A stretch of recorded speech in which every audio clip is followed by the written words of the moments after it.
I see I3 over here raising his hand or something. Yeah. Oh, hey, what's up? I3, what's going on? Kate, your mic's off. Oh, and he's disconnected. Yo, let's keep it going, man. Let's keep it going. There he's back. How about that? Does that work? Yeah. Yes, it does. Excellent. I apologize for that. I accidentally kicked myself out of the room. Oh, shoot. I didn't want to interrupt because the conversation you had previously was very in-depth, and I decided just to make sure there was a break in the action. I have an experiment and a social curiosity. I have a piece in my head. I have not written it down, and I was wondering if there's a volunteer in the group that would write down my words as I speak them. I am attempting to do a real-time poetry slam without memorization, without writing. These are my thoughts. And I'm wondering if anybody wants to sort of write down these thoughts and then make the poem I just said their own.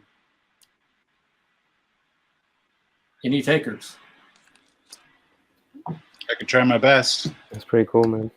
I do it. I will speak it slowly, and I will only do like 1 or 2 stanzas. And from there, what I would like for the group to do is collaboratively finish the poem, and then that poem is now part of the poetry group. Do I have any objections on that? Sounds legit. Yeah, let's do it.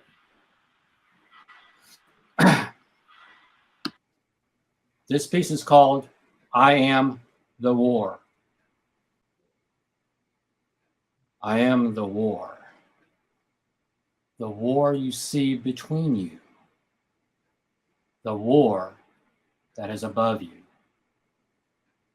The war that stares in front of you. I am the war. It feels so freeing to say that. Why, you ask? Where has it been written where there shall be peace? Remember, folks, the only person that could defeat war is war. I am the war. The war you see below you. The war you see around you. You piddle. You pacify. You prophesize. And you procrastinate. Peace. I'm here to tell you, you have passed. Because I am the war.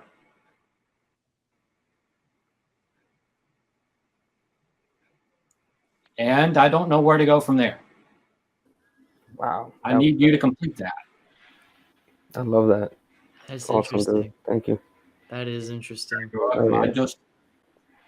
I've tried to write it out so many times, but every time I do it, it changes because there is a conflict every single day, and it's hard to keep up with every single conflict around the world every single day. But one could say, in general, that there's always going to be a war. And that the only war that you see is war itself. Yeah, that's a very kind of interesting space that you've created. I feel like you said I am war.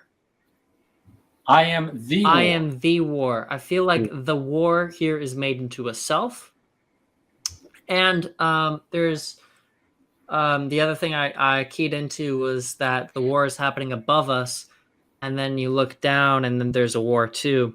And I feel like we're kind of in this war room of omnidirectional war, where everywhere you face there's war. And it's kind of this world of war. Oh, it's kind of like a world war if you think about it. But world as in a media world or perspective, like a world view. Self-prophecy. You know what I'm saying? Yeah. Yeah, that's dope. Hmm. It's dope. I mean, when you think of society, how everything is a war on something, a war on drugs, a war on terrorism. It almost makes you wonder whether that is a byproduct of conditioning or that is a real cohesive, harmonious thing. Like, where does it? Is it us or is it it?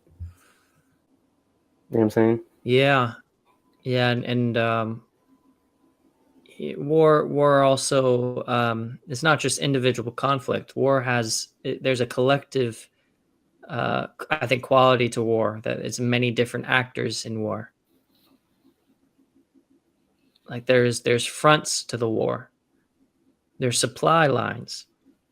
There's engines, war engines. There is a theater of war. There's a theater of war.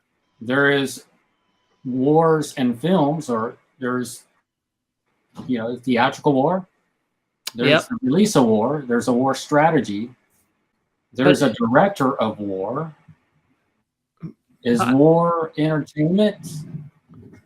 But I feel like war is virtual too these days. That war happens in the theater. That war is very much like these media fronts. That media has these dimensions in technology, and there's a media environment that the war then situates across these lines. Hmm. And you see this conflict in just politics, how like the two sides go to war in all sorts of domains that you didn't think that there would be war in.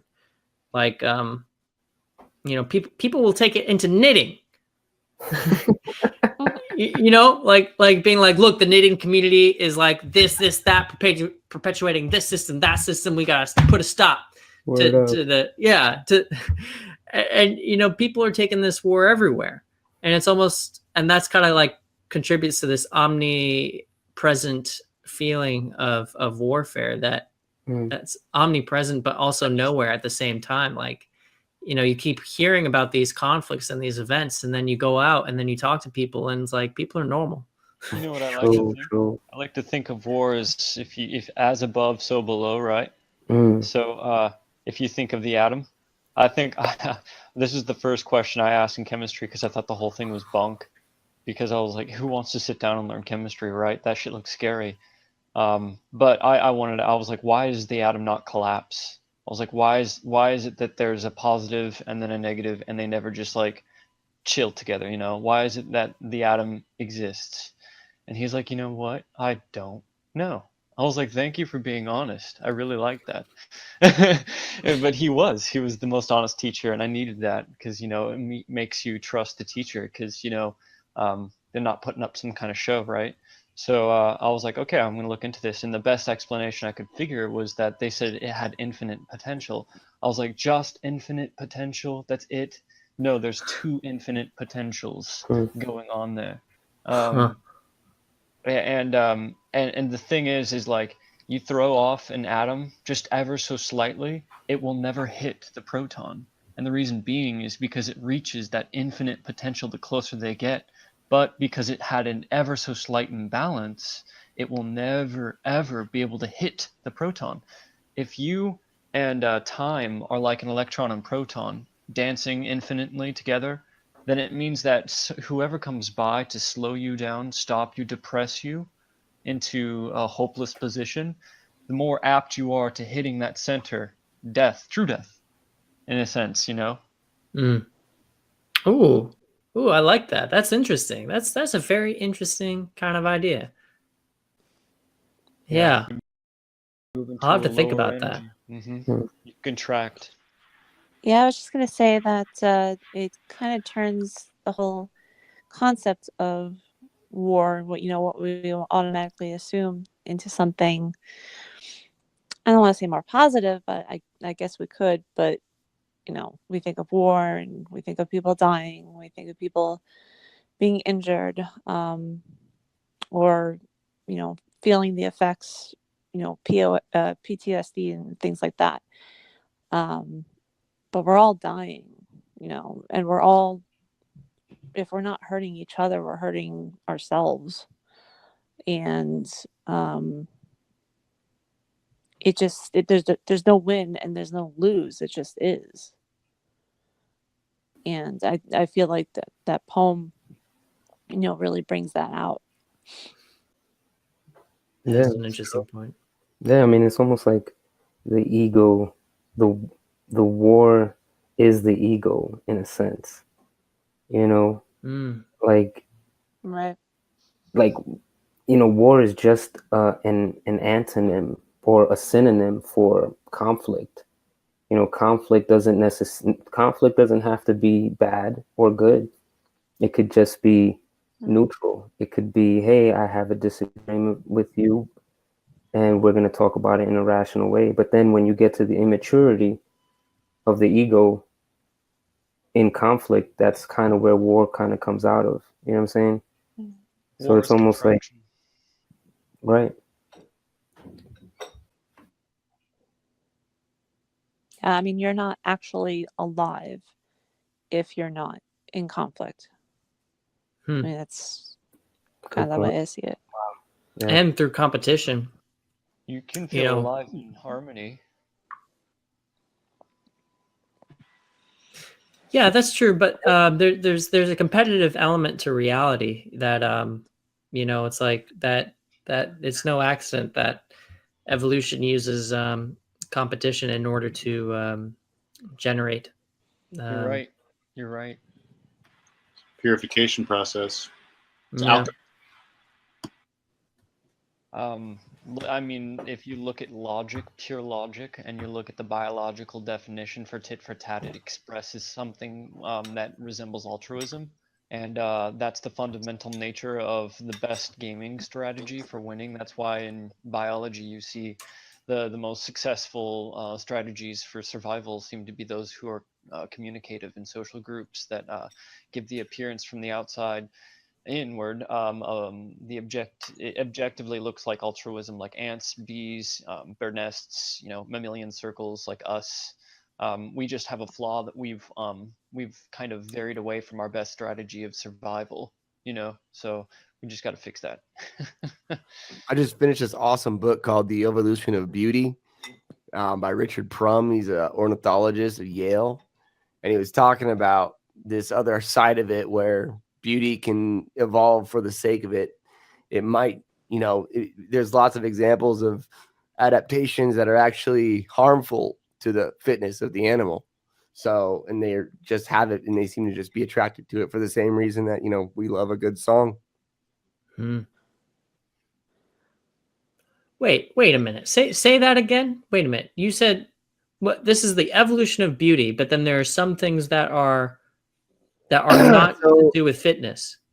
Yeah, so it's almost like if you think of like a bubble and how a bubble in an economy works.